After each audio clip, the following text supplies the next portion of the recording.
Bueno, muy buenas tardes. Es un gusto para mí poder estar compartiendo nuevamente una charla con vosotros. Eh, Siempre que puedo me gusta comunicar porque soy muy consciente de que tenemos que aprender mucho en salud, tanto ustedes como yo. Y bueno, agradezco al Departamento de Salud que me ha invitado a participar en esta charla.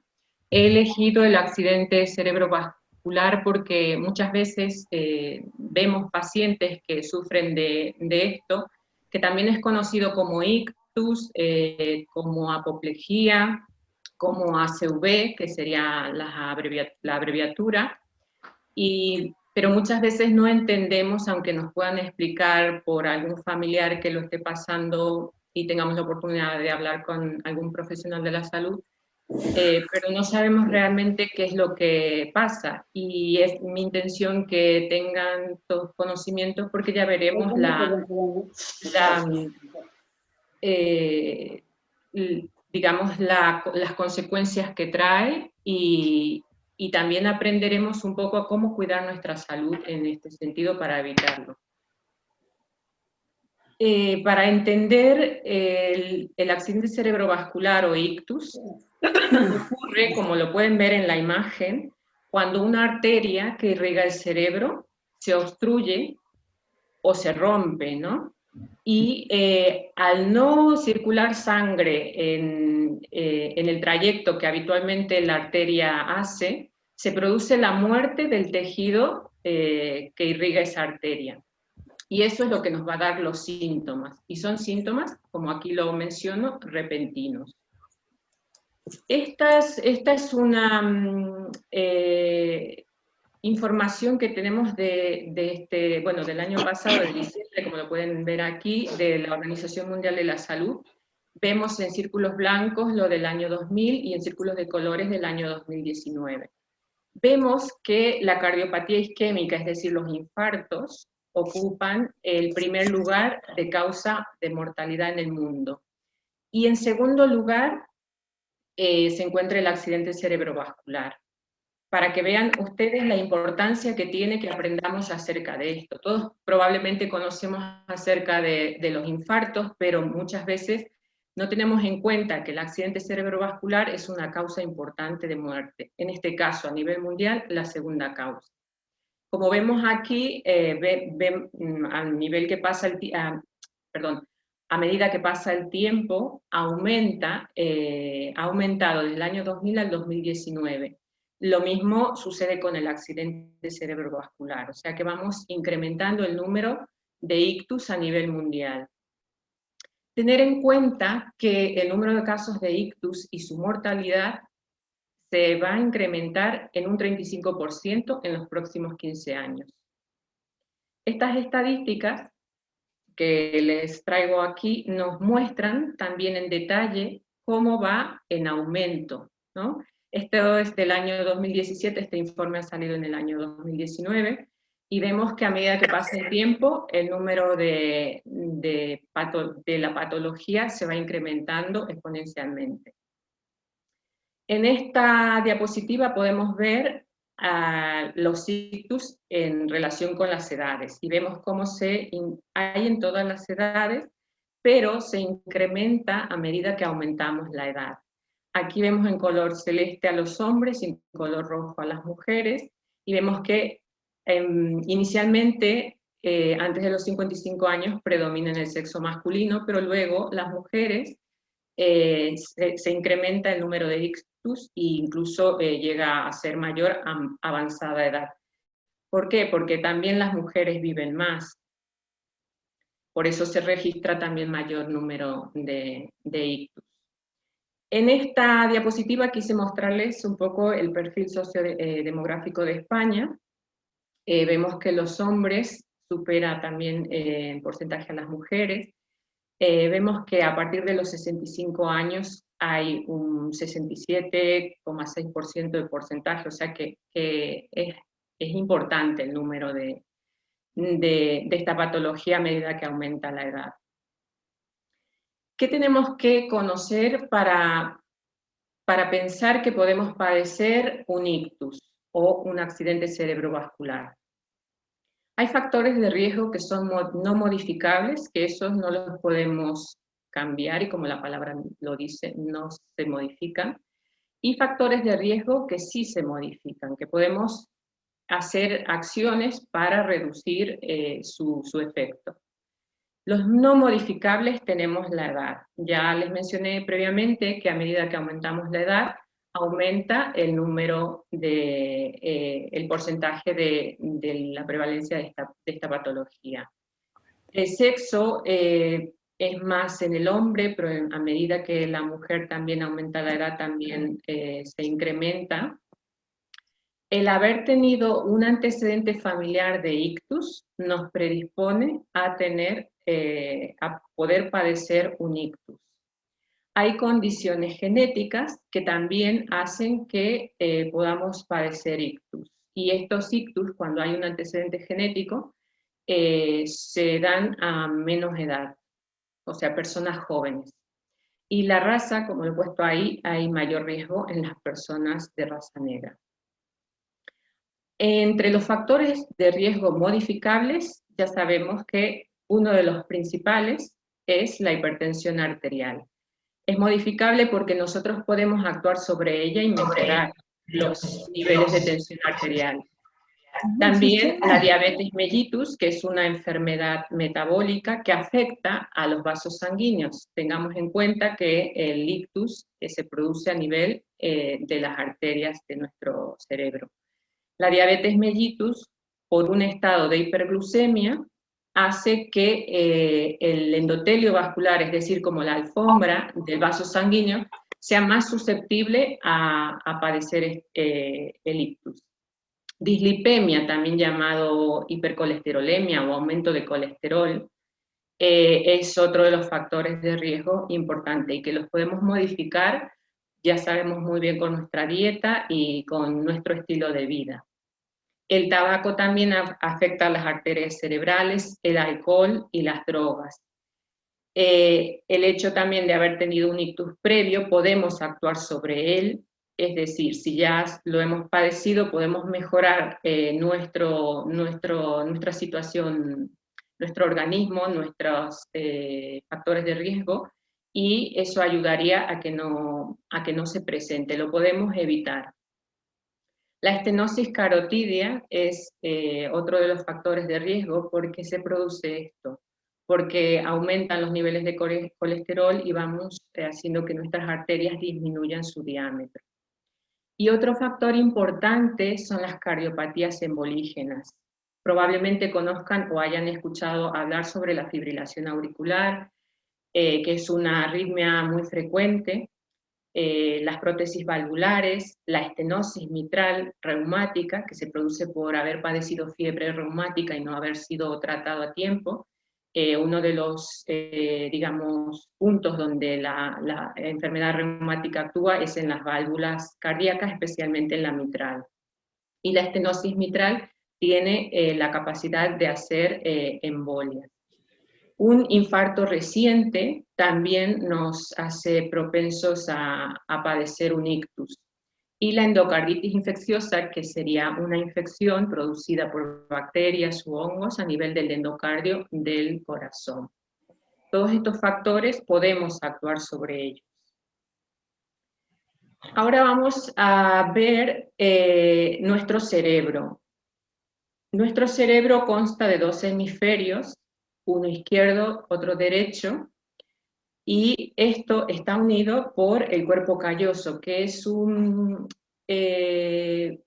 parte de nuestro cerebro que contiene múltiples fibras nerviosas que conectan un hemisferio con otro. Cada hemisferio tiene una función particular, pero actúan combinados. El hemisferio izquierdo tiene funciones, como lo describe en esta diapositiva, de razonamiento, el lenguaje hablado, el lenguaje escrito, la habilidad científica, la habilidad numérica, y controla la mano derecha. El hemisferio derecho está relacionado con la intuición, la imaginación, el sentido artístico, el sentido musical, la percepción tridimensional y controla la mano izquierda. ¿Por qué les cuento esto? Porque cuando alguna arteria afecta ciertas zonas del cerebro, estas funciones se van a ver bloqueadas o disminuidas. De este lado, si hay un ictus del lado izquierdo, y depende de la arteria que afecte, podemos tener dificultades en el habla, para comprender o para entender. El razonamiento se va a ver afectado. Si es del lado derecho, vemos estas funciones se van a ver afectadas de acuerdo a la zona que afecte, la zona de irrigación arterial. En esta diapositiva quiero mostrarles un poquito para que conozcan acerca de la irrigación del cerebro. Vemos aquí en la parte inferior es el corazón y vemos que salen grandes vasos a partir de él. Estos vasos, a medida que se van alejando del corazón, se van haciendo mucho más pequeños. Entonces, aquí en nuestro cerebro tenemos lo que se llama el círculo de Willis o polígono de Willis, que está compuesto por las arterias cerebrales anterior, las medias, las posteriores, las arterias vertebrales y las cerebelosas. Estas arterias, cuando se obstruye, nos va a dar la sintomatología de acuerdo a la zona que esté ocluida. Importante que tengan en cuenta esto, porque a medida que se aleja el corazón, el diámetro es más pequeño y tenemos más posibilidades. Si tenemos factores de riesgo, la doctora. tenemos mucho más riesgo de padecer un ictus. En esta diapositiva vamos a conocer un poquito los tipos de isquemia. Hablamos de isquemia cerebral global en estados donde se produce una disminución del riesgo cardíaco, del riesgo cerebral. Por ejemplo, paro cardíaco o un estado de hipotensión grave, es decir, nos baja la tensión de manera que eso disminuye el riesgo cerebral. También estados de arritmia cardíaca, porque la arritmia produce un estado de mala irrigación de nuestro organismo y uno de los órganos que sufre es nuestro cerebro.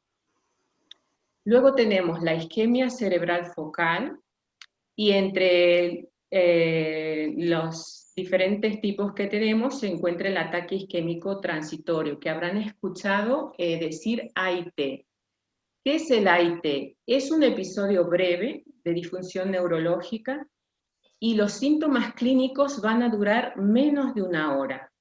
No va a haber evidencia de infarto en las técnicas de neuroimagen.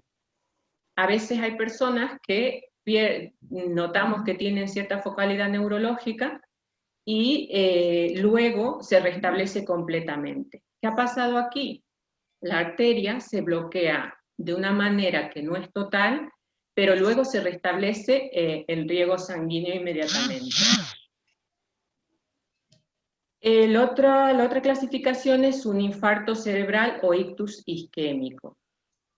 Y como otra de las clasificaciones que tenemos que tener en cuenta es un ictus hemorrágico. Vamos a diferenciar el ictus isquémico. Aquí lo pueden ver en esta imagen. Hay un corte de una arteria y podemos ver esto amarillo es el colesterol. Entonces, ha aumentado nuestro nivel de colesterol y ha obstruido, en este caso, parcialmente la irrigación de la arteria. Como consecuencia, toda la zona irrigada posterior a la arteria va a sufrir de pérdida de oxígeno y las neuronas son células que dependen fundamentalmente de oxígeno y de glucosa para funcionar. Entonces, si lo privamos de ello, vamos a tener muerte de tejido neuronal a medida que pasan las horas y no restablecemos el flujo sanguíneo. En esta otra imagen vemos que el ictus hemorrágico, como bien lo muestra en este dibujo, se produce una ruptura del vaso sanguíneo. Entonces la sangre sale directamente al tejido cerebral o neuronal. Y ese tejido es muy susceptible y la sangre de por sí, fuera del vaso sanguíneo, es tóxica. Por eso produce sintomatología. En esta imagen podemos ver en este corte, cómo la arteria venía bien el flujo y se produce un stop. Y vemos cómo toda la zona que irrigaba la arteria se necrosa, es decir, es un tejido que va muriendo. Y en esta otra podemos ver un poco más gráficamente cómo la ruptura de la arteria hace que la sangre se disemine por toda la zona que irrigaba y produce toxicidad neuronal. Con ello, la sintomatología que pueda presentar de acuerdo a la zona afectada. Para que tengamos así en cuenta en nuestra mente, el ataque isquémico o ictus isquémico se produce por un estrechamiento de las arterias, ¿vale? Y el ictus hemorrágico, principalmente, su causa es la elevación de la tensión arterial, que hace que el vaso sanguíneo se rompa. Puede haber debilidades en nuestros vasos sanguíneos cerebrales, y eso, al aumentar la presión arterial, hace que se rompa parte de ese vaso, y con ello salga la sangre al exterior. El ictus isquémico. Vemos que, y se los había mencionado anteriormente, que la sangre viaja, ¿no? Y aquí podemos ver cómo es el diámetro mucho más pequeño, y se puede desprender un coágulo y ocluir la arteria, con lo que el riego sanguíneo se ve bloqueado. El coágulo de sangre, para que entendamos, hace que se bloquee el flujo de sangre oxigenada, que es fundamental para la supervivencia de nuestras neuronas. Tipos de ictus isquémico. Aterotrombótico habla de que hay ateroesclerosis. Ateroesclerosis puede ser con estenosis, donde se estenosan nuestras arterias un 50%. Pueden haber un ictus aterotrombótico que no tenga estenosis, pero sí que suma para que padezcamos este tipo de ictus el hecho de tener más de 50 años, tener hipertensión, la diabetes mellitus, fumar o el colesterol alto. El cardioembólico, como la palabra lo dice, se produce émbolos, o sea, coágulos, que van desde el corazón. ¿Y qué circunstancias pueden producir los émbolos? Un trombo o un tumor intracardíaco, que no lo conocíamos hasta el momento. Ya les he mencionado la estenosis mitral reumática, la prótesis, tener puesta una prótesis aórtica o mitral, la endocarditis infecciosa, que es una infección bastante seria del corazón, esta arritmia, la fibrilación auricular, la enfermedad del nódulo sinusal, un aneurisma ventricular o asinesia, es decir, falta de movilidad después de un infarto de miocardio, o un infarto dentro de los 3 meses puede hacer que se desprenda un émbolo y viaje hasta nuestro cerebro y produzca un ictus. O hipocinesia, que quiere decir disminución de la movilidad, digamos, cardíaco, de la frecuencia cardíaca de nuestro cerebro. Perdón, de nuestro corazón. Otro de los tipos de ictus que tenemos son enfermedad oclusiva de pequeño vaso arterial.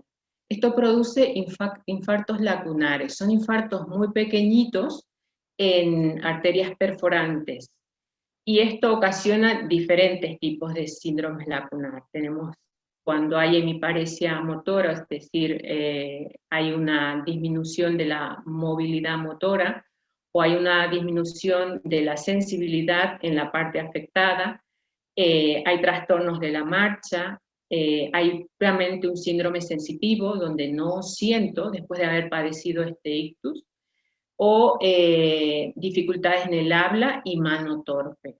Eso pueden ser tipos de ictus que no necesariamente a veces uno piensa que altera el hemicuerpo, o hay ictus que, como lo describo aquí, van a tener una afectación sensitiva o motriz, o a nivel de nuestra habla o a nivel de la mano.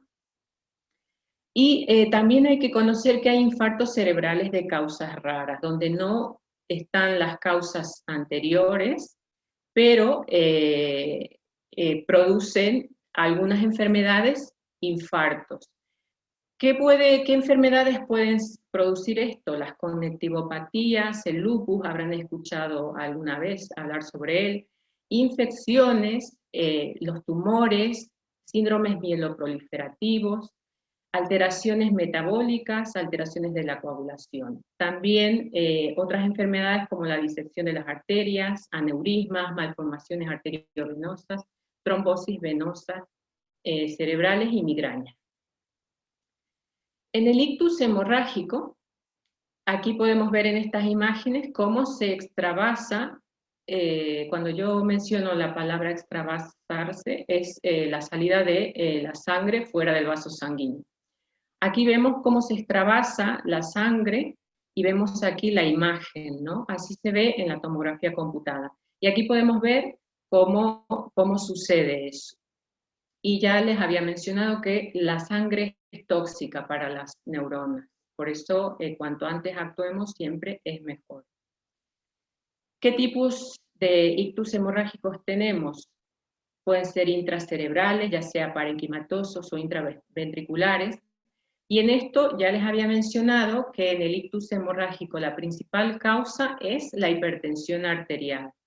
También la angiopatía amiloide, que es una enfermedad degenerativa de los vasos sanguíneos que hace más proclive al cerebro a padecer este tipo de ictus.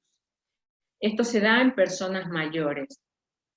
Malformaciones vasculares, los aneurismas, las malformaciones arteriovenosas, también fármacos pueden provocarlo, los anticoagulantes, estimulantes adrenérgicos, y los tóxicos, porque ya saben que sustancias que son tóxicas para nuestro cerebro hacen que se produzcan diferentes patologías. Entre ellos tenemos el alcohol, la cocaína, el tabaco. También patologías hematológicas, ya sea también tumores primarios o metastásicos.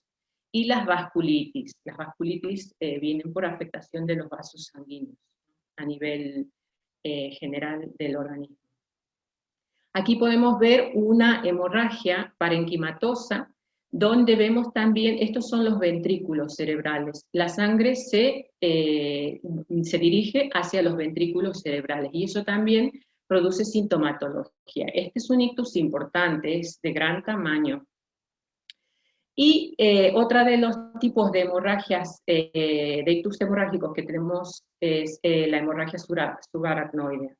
La principal causa es la rotura de los aneurismas. Vemos que ocupa un 85% y el resto puede ser el 20% o 15% restante, se produce por malformaciones arteriovenosas, tumores, trombosis venosas o infecciones del sistema nervioso central. Como lo he puesto aquí, es una patología que tiene alta morbimortalidad, es decir, muchas complicaciones, y si no actuamos rápido, la persona se muere. Aquí vemos una hemorragia subaracnoidea. Vemos aquí también los ventrículos cerebrales, y se los comento un poco para que conozcamos también nuestra anatomía, el hemisferio izquierdo y el hemisferio derecho. Vemos aquí cómo esta bolsita, digamos, que se forma en el vaso sanguíneo es un aneurisma. Vemos que la pared del vaso, que es esto, es gruesa, pero cuando hay una debilidad de la pared del vaso sanguíneo, se forman estas bolsitas que nosotros le llamamos como unas bolsas saculares, y también se llenan de sangre, pero un episodio de aumento de la tensión hace que esto pueda romperse y se produce el ictus hemorrágico. Cuando tenemos un paciente con ictus, hay perfiles evolutivos. Todo esto se los cuento para que ustedes vean qué puede pasar con una persona que sufre un ictus. Un ictus progresivo o en evolución. Como la palabra bien lo dice, el ictus continúa evolucionando. Se producen, a medida que pasan las horas y los días, se produce empeoramiento y mayor focalidad neurológica. Focalidad neurológica sería todas las situaciones o partes que tienen que ver con nuestras funciones neurológicas se van afectando. El ictus con tendencia a la mejoría o secuelas mínimas, esto quiere decir que el ictus deja de progresar, se mantiene estable y más o menos en 3 semanas hay un 85% de mejora de las funciones neurológicas afectadas.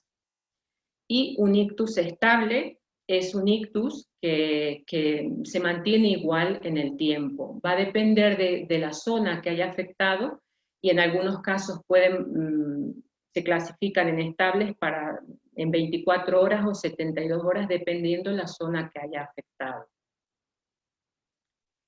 ¿Qué signos y síntomas tenemos para reconocer un ictus? Y esto quiero que presten mucha atención porque es muy importante. Cuando detectemos algo de esto, tenemos que actuar inmediatamente. Hay muchas personas que tienen la costumbre de decir, bueno, no, ya se me va a pasar, a ver si me acuesto y luego siento que me mejoro. Pues si vemos estos síntomas o signos que les voy a describir, hay que actuar rápidamente porque el tiempo es oro en cuanto a padecer un ictus. Se puede alterar nuestro lenguaje, podemos tener dificultades para hablar o entender. Yo les mostré en una diapositiva anterior el hemisferio izquierdo, se encuentran los centros del lenguaje, de la comprensión y de la escritura. Si hay alteración del lenguaje de forma brusca, no podemos entender o no podemos hablar bien, quiere decir, nos está dando una alarma de que algo está pasando en una arteria de nuestro cerebro. Otro de los signos que podemos tener es la pérdida brusca de fuerza o sensibilidad en una parte del cuerpo. Afecta a una mitad del cuerpo y se manifiesta, puede ser en la cara o en el brazo o en las piernas, depende del tipo de ictus que tengamos. Cuando tenemos pérdida brusca de la sensibilidad de una parte del cuerpo, hay que buscar ayuda lo más rápido posible. Otro de los signos y síntomas que tenemos es la alteración brusca de la visión. Si dejo de ver por un ojo, veo doble o tengo incapacidad para ver bien los objetos, esto quiere decir que puedo estar padeciendo una obstrucción de arterias que hace que tenga esta sintomatología. También una pérdida brusca o de la coordinación o del equilibrio. Me caigo y eso nos tiene que alertar, ¿vale? El dolor de cabeza. A veces padecemos dolores de cabeza, pero este del ictus es un poco particular porque es muy intenso y diferente a otros dolores habituales de cabeza. Nos tiene que llamar la atención de que esto no es normal y como no es normal tenemos que actuar rápido. Aquí les he puesto que ya lo hemos visto en una diapositiva anterior, que la hemorragia subaracnoidea produce una intensa cefalea, o sea, un intenso dolor de cabeza. Comienza bruscamente, se puede asociar a náuseas, a vómitos, y puede haber una pérdida de conciencia o un déficit neurológico a medida que va progresando el ictus. Por eso, dolores de cabeza poco habituales, intensos, bruscos, nos tiene que mover a buscar ayuda. ¿Cómo diagnosticamos nosotros los ictus? Para nosotros, para la forma que tenemos de trabajar y de entender la enfermedad y llegar a un diagnóstico, es realizando una historia clínica. Todo lo que nos cuentan los familiares o el propio paciente en general es para nosotros fundamental. Por ahí pueden contarnos, estaba sentado y empezó a hablar raro, no le entendía lo que me decía. Todas esas cosas nosotros recabamos para poder entender qué es lo que le estaba pasando a la persona. Luego nosotros tenemos, es para nosotros fundamental la exploración general, porque así detectamos arritmias, detectamos diferentes situaciones que pueden contribuir al malestar del paciente, y una exploración neurológica. con la exploración neurológica, uno puede valorar la zona que está afectada en el cerebro.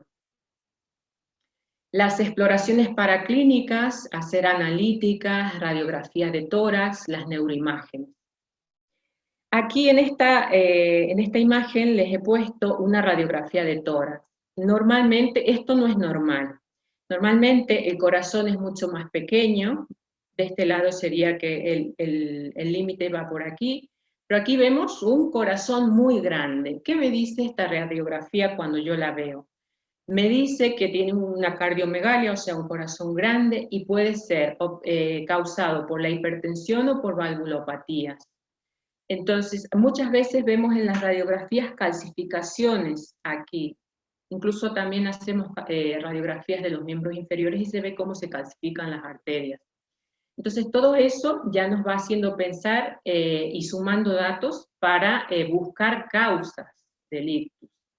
En esta neuroimagen, que sería una tomografía, vemos cómo está afectada la parte izquierda del cerebro de esta persona.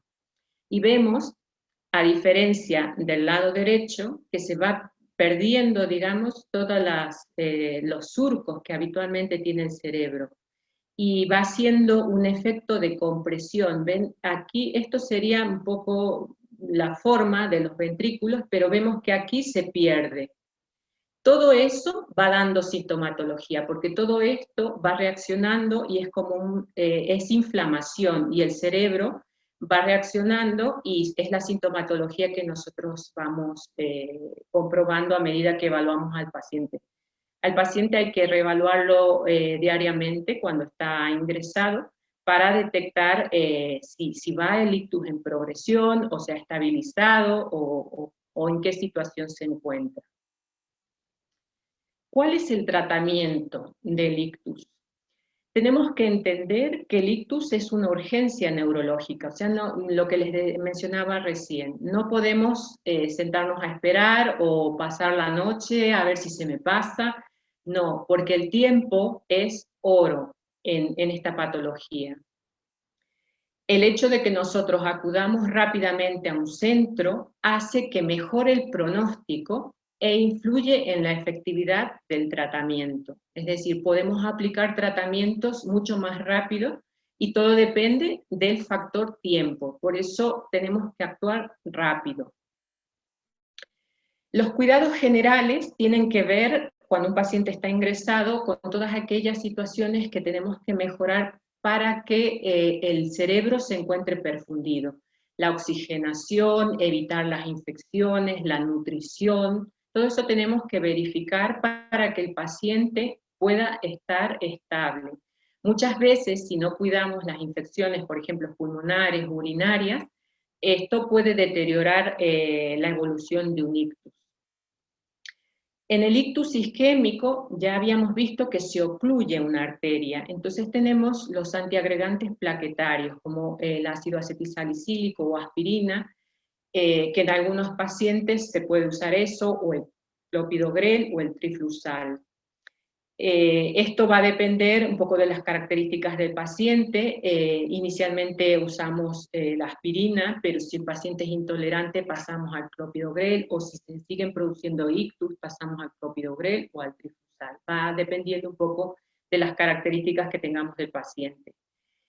Los trombolíticos, el activador tisular del plasminógeno, se administra solo dentro de 3 horas del inicio de los síntomas. O sea, por eso les mencionaba que es importante que acudamos cuanto antes, porque si cumple criterios el paciente, se le administra esta medicación. Tiene, como les menciono aquí, criterios de inclusión, criterios de exclusión. ¿Por qué? Porque no a todos los pacientes se lo podemos aplicar.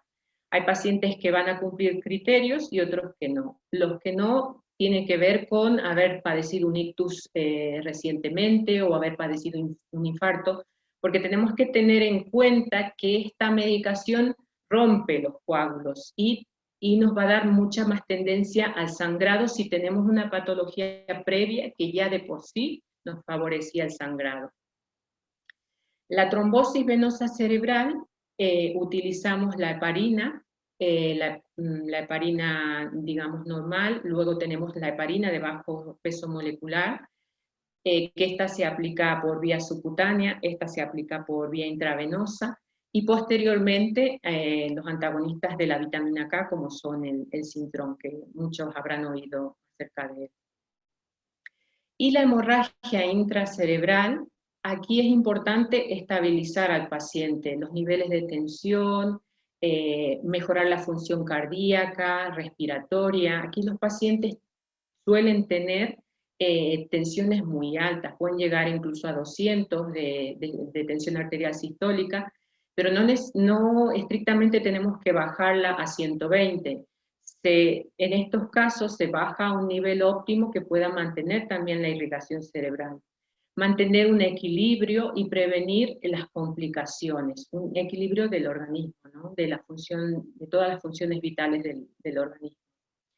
El tratamiento quirúrgico va a depender de la afectación neurológica, la edad, la evolución dentro de las primeras 6 horas y sobre todo la localización.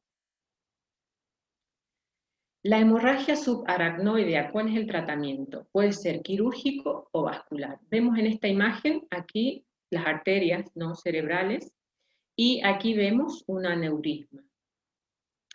¿Qué tratamientos hay? El tratamiento quirúrgico, esto se abre y se colocan clips, o también se puede hacer colocación de stent a nivel de arterias cerebrales o coils, ¿no? Estos son los coils que llenan, digamos, y ocupan, como lo ven aquí, ocupan toda la bolsa esta del aneurisma y hace que no, digamos, soluciona el defecto en el vaso sanguíneo.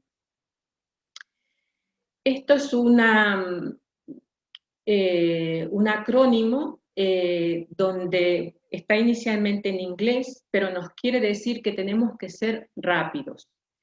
Si usted o alguien con el que usted se encuentra está padeciendo, tiene algunos de estos síntomas, puede estar padeciendo un derrame cerebral. ¿Qué situaciones? Ya la hemos visto con los signos y síntomas, pero una persona que tiene mareos o está inestable, no se puede mantener de pie y se cae, nos tiene que indicar que un ictus está sucediéndole a esa persona. Cambios repentinos en la vista, la caída de la cara, de una parte de la cara, no puede hablar bien, se le escapan las palabras, se le escapa el aire. El brazo débil, o sea, no tengo fuerza, he perdido la fuerza. El habla es arrastrada, no puedo articular bien las palabras. Y cuando tengo todos estos síntomas, llamar al 112. Es muy importante, ya les había mencionado que el tratamiento en algunos tipos de ictus depende de las horas.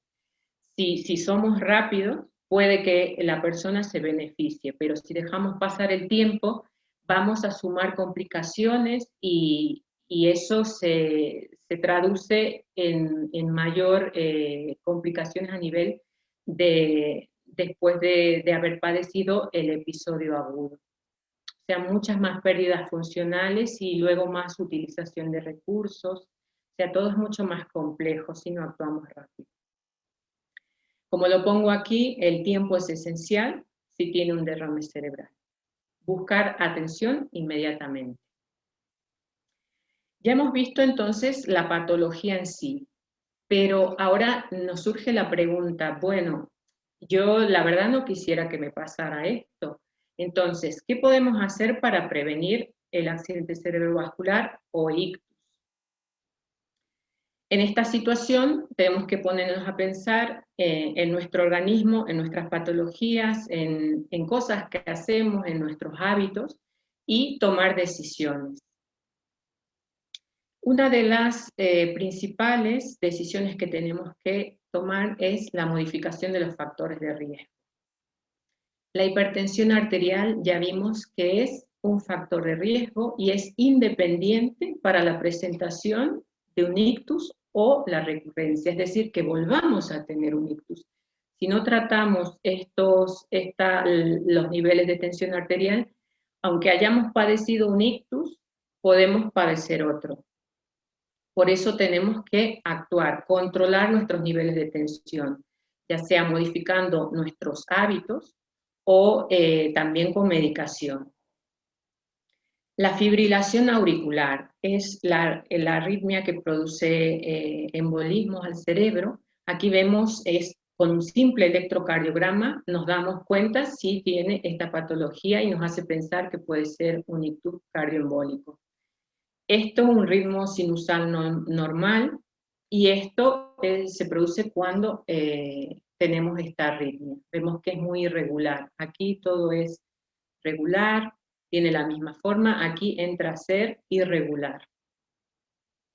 El colesterol, ya habíamos hablado, porque el colesterol, los niveles de colesterol aumentados en nuestro organismo hacen que nuestras arterias se vayan estenosando o disminuyendo su diámetro.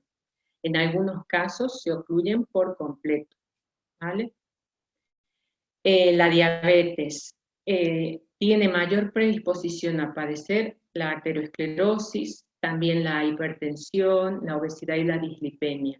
Y aquí quiero hacer mención especial en los estadios prediabéticos, donde no hay todas las manifestaciones de la diabetes mellitus, pero con el tiempo, si no modificamos, no hacemos la modificación del estilo de vida para la diabetes mellitus, vamos a tener con el tiempo evolución hacia la diabetes, ¿vale? Por eso es importante los controles, mantener los niveles de glucemia dentro de los rangos normales y hacer un control de todas las otras patologías, porque recuerden que les mencioné anteriormente que la diabetes hace como una alteración a nivel del vaso sanguíneo, lo predispone mucho más a padecer patologías, hace que si no se controlan los niveles de azúcar en sangre o de glucosa en sangre, con el tiempo podemos tener patología a nivel del corazón, del riñón, podemos perder sensibilidad, perder la vista y mayor riesgo de ictus. Los factores de riesgo que también tenemos que modificar son los hábitos tóxicos. Miren este dato, el ictus es mayor al 50% en personas fumadoras, o sea que si yo fumo tengo un 50% de probabilidades de tener un ictus. El consumo de alcohol también se asocia a un mayor riesgo de ictus.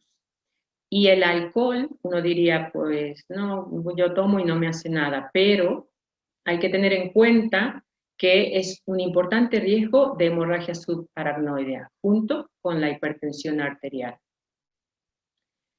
El sedentarismo, es decir, no tener actividad física, eso hace que padezcamos no solo ictus, sino cualquier otro tipo de enfermedades, porque la actividad física lo que hace es mejorar nuestra circulación, nuestra actividad neuromuscular, y hace que se prevengan muchas enfermedades.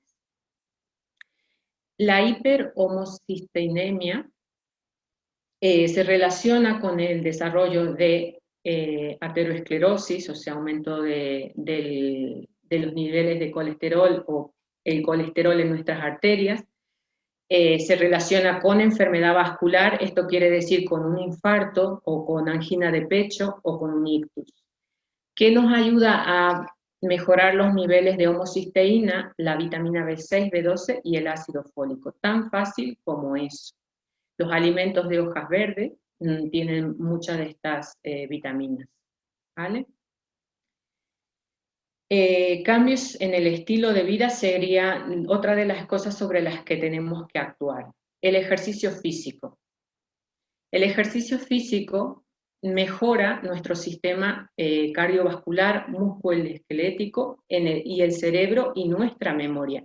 Si queremos funcionar mentalmente mejor, si queremos tener mejor irrigación de nuestro cerebro, hay que hacer ejercicio, no hay otra fórmula.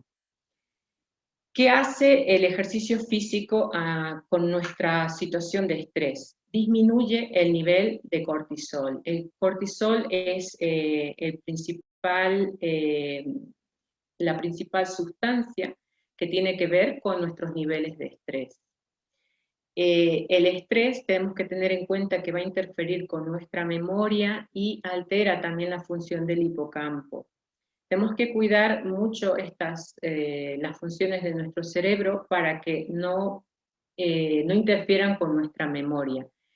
En los últimos años se ha visto que el hacer ejercicio hace que a nivel del hipocampo se generen nuevas neuronas, y eso es un dato muy bueno y muy importante. Simplemente con hacer ejercicio estamos generando nuevas neuronas. También aumenta la secreción de dopamina, que es un neurotransmisor que va a hacer que nos sintamos bien, ¿vale? Y por eso les he puesto aquí que nos sentimos tan bien que queremos volver a sentirnos igual cuando hacemos ejercicio, y eso depende de la dopamina.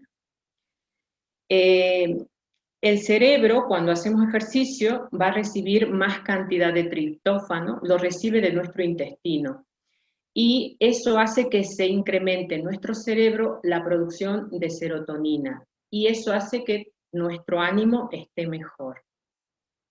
También aumenta el número de neuronas, y esto es importante, las conexiones sinápticas, porque hace que tengamos mucho mejor funcionamiento de nuestra memoria. También el ejercicio va a regenerar los vasos sanguíneos cerebrales, con lo que mejora el riesgo sanguíneo y disminuimos el riesgo de ictus. Otra de las funciones que hace el ejercicio es mejorar la atención, las funciones ejecutivas, la toma de decisiones, la memoria del trabajo, la memoria a largo plazo. Otro de los cambios que nosotros tenemos que hacer en nuestro estilo de vida es ingerir más agua. El agua es muy importante. Aquí, bueno, les menciono que mejora mucho el rendimiento cognitivo. La deshidratación a nivel cerebral disminuye la concentración, disminuye la memoria a corto plazo. ¿Por qué? Porque las neuronas están deshidratadas. También la falta de agua en nuestro organismo hace que baje la tensión arterial, disminuye el riesgo cerebral y disminuye la oxigenación neuronal.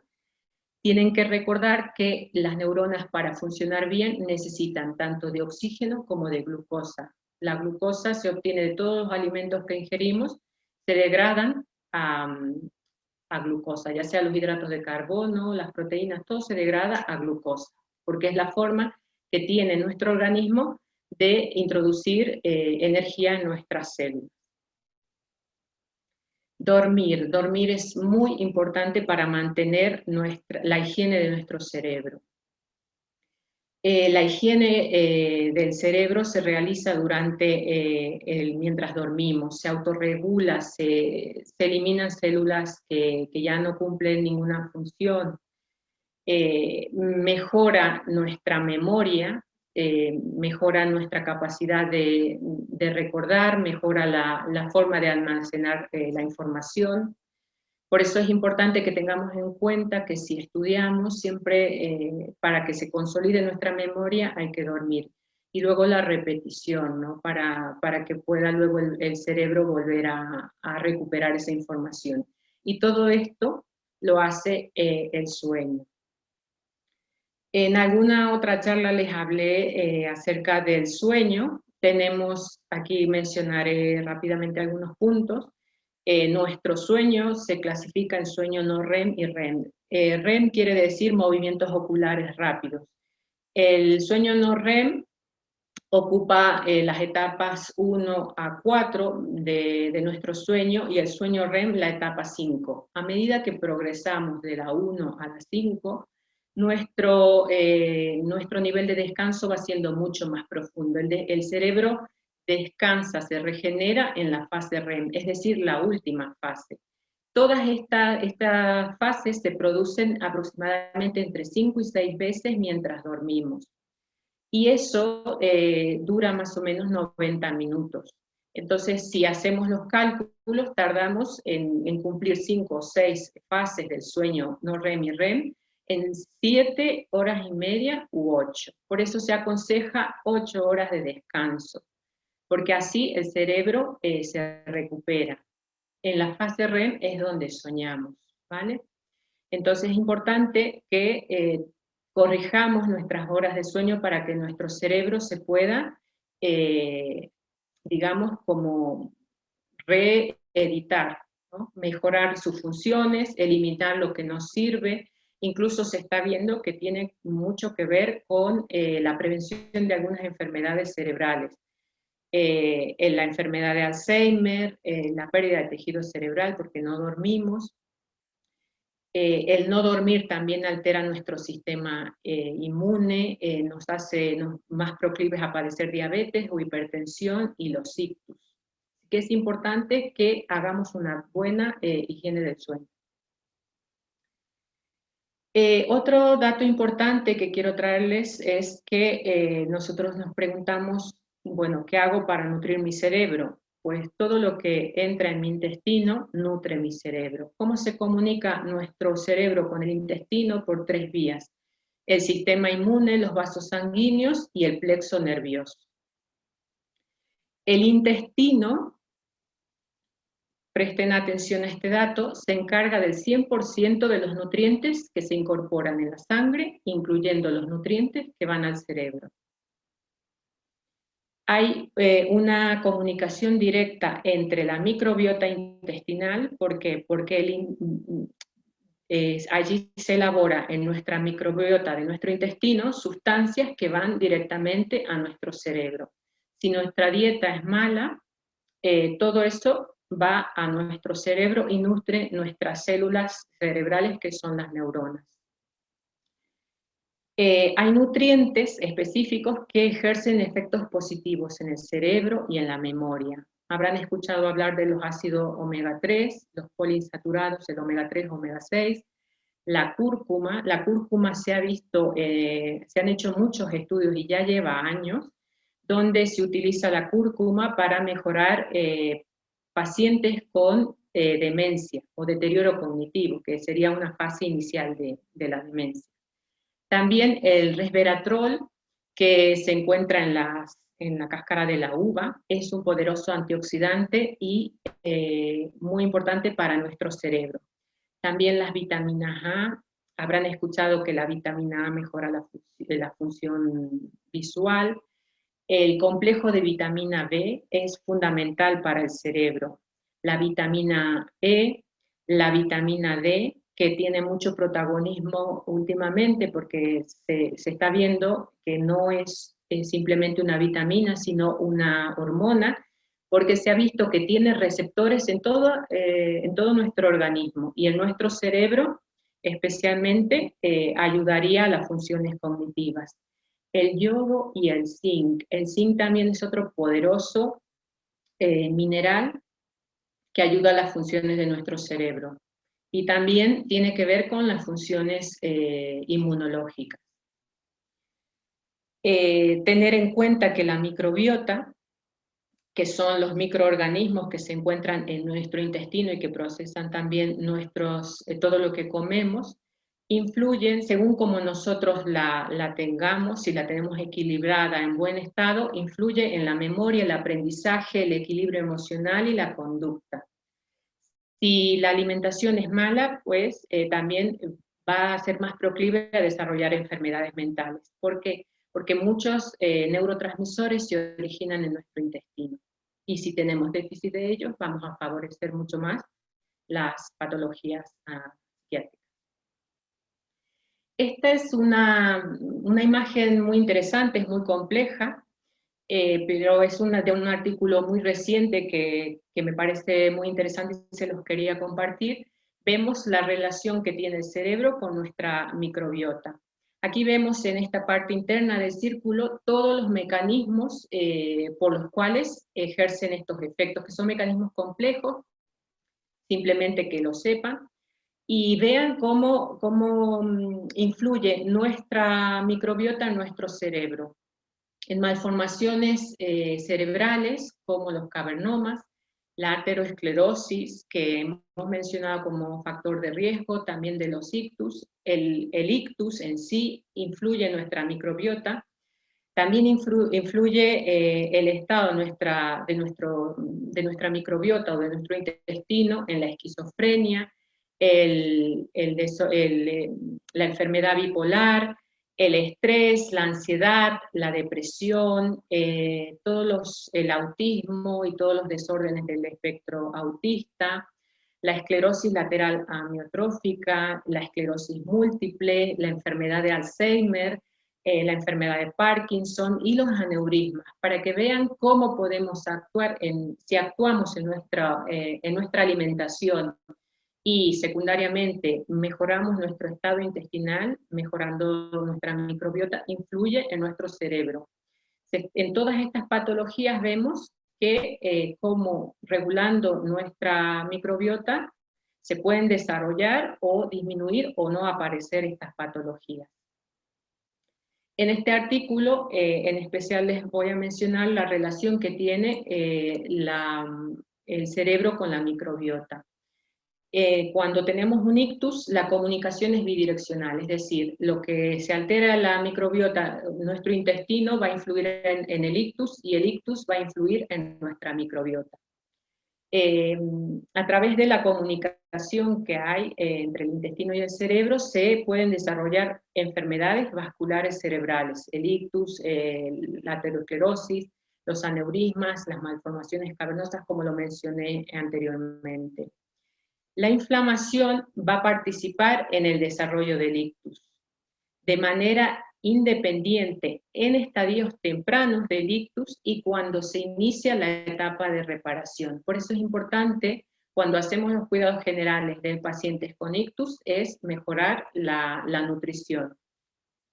Y el accidente cerebrovascular influye de mala manera, generando disbiosis intestinal. Sería como una alteración de nuestra microbiota, y eso hace que la zona del infarto cerebral aumente o se recupere la zona que se haya deteriorado en nuestro cerebro. Por eso aquí vemos cómo influye, en este artículo está muy demostrado cómo influye la microbiota en nuestro cerebro y si tenemos una situación de ictus, el ictus en nuestro intestino.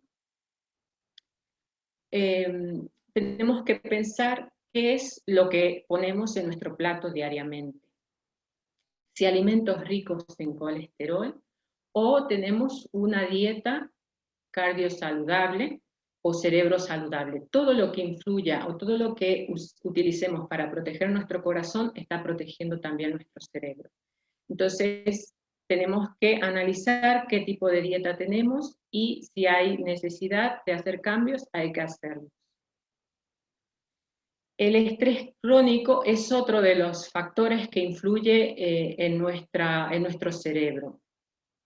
Se realizó un estudio en el cual participaron 150 personas, más o menos de una edad de 50 años, y se comparó con otras 300 personas que vivían en la misma zona, y se evaluó el estrés crónico con 4 escalas validadas. Valoraron los sucesos vitales estresantes, la ansiedad, la depresión, si había bienestar general o los patrones de comportamiento de personalidad tipo A, y la capacidad que tenían aquellas personas de tener un riesgo para ictus, ya sea si tenían hipertensión o dislipemia. Y concluyeron que las personas que habían tenido un episodio de estrés importante el año anterior presentaban un riesgo de ictus casi 4 veces mayor que el grupo sano. Es importante notar que nuestro estrés lo tenemos que aprender a manejar o disminuir, buscar actividades que hagan que manejemos mucho mejor nuestro estrés diario, porque si no lo controlamos, ahora estamos viendo el ictus, pero también nos favorece muchas otras patologías. En otro estudio realizado en personas de 55 años que habían padecido infarto, angina de pecho, insuficiencia cardíaca e ictus, observaron a través de la tomografía por emisión de positrones que tenían un nivel incrementado de funcionamiento de la amígdala. La amígdala es una región de nuestro cerebro que está vinculada con el estrés. Y al tener mayor funcionamiento de la amígdala, el riesgo de ictus es mucho más elevado. y también de enfermedades cardíacas. Entonces, es importante que aprendamos a controlar nuestro estrés. Primero, reconocer que padecemos situaciones de estrés crónico y luego aprender a controlar el estrés, buscar formas de eliminarlo. Y eso sería mi presentación.